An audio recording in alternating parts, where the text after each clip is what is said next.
র এর ইতিহাসের সবচেয়ে বড় এজেন্ট ছিল হাসিনা, ফাঁস হলো চাঞ্চল্যকর তথ্য। 5 আগস্ট 2024 দুপুর 2:30টা।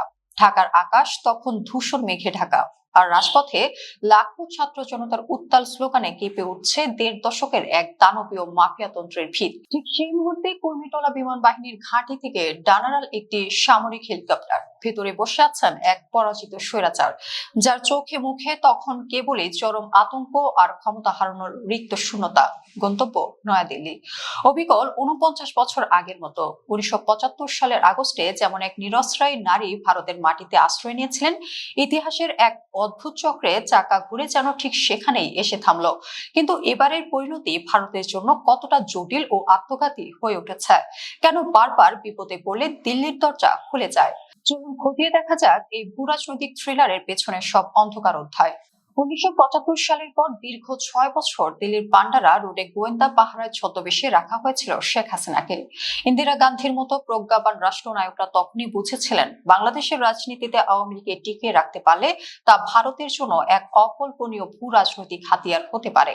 সাউথ ব্লক ঠিক এই মনস্তাত্ত্বিক জায়গায় বিনিয়োগ করেছিল, যার মুনাফা তারা সুদে আসলে তুলেছে 2009 থেকে 2024 সাল পর্যন্ত টানা 15 বছরের শাসনামলে। এই 1.5 দশকে বাংলাদেশের অভ্যন্তরীণ নিরাপত্তা, অর্থনীতি, ট্রানজিট সবকিছুতে ভারতের স্বার্থকে সর্বোচ্চ অগ্রাধিকার দেওয়া হয়েছিল। বিনিময়ে বাংলাদেশ কি পেয়েছিল? যুগের পর যুগ ঝুলে থাকা তিস্তার পানি আর সীমান্তে ফেলানির রক্তাক্ত লাশ। বাংলাদেশে কার্যত পরিণত হয়েছিল ভারতের এক অঘোষিত স্যাটেলাইট স্টেট।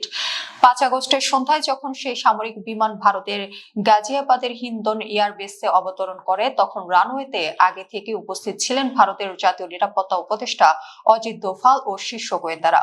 এটি কোনো সাধারণ অতিথি বরণ ছিল না, এটি ছিল ভারতের পররাষ্ট্রনীতির গত 15 বছরের সবচেয়ে বড় ব্যর্থতার এক জীবন্ত দলিলকে গ্রহণ করা দৃশ্য। ভারত খুব ভালো করেই জানত একজন গণহত্যাকারীকে আশ্রয় দেওয়ার অর্থ 17 কোটি মানুষের ক্ষোভকে উস্কে দেওয়া।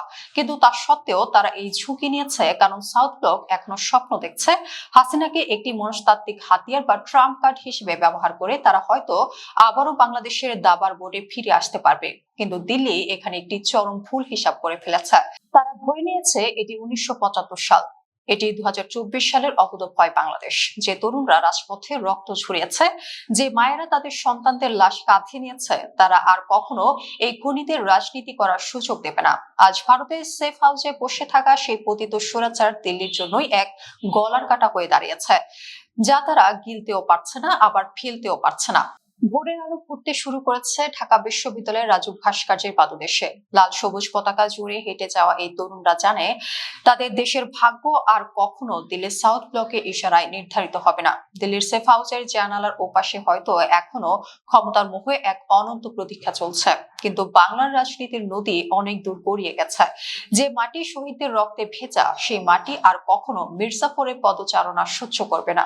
সমস্ত পরাশক্তি অহংকার ধুলে মিশিয়ে দিয়ে আজ দিগন্তের আকাশে ফুটে উঠেছে এক নতুন স্বাধীন ও অজেয় বাংলাদেশের রক্তিম সূর্য।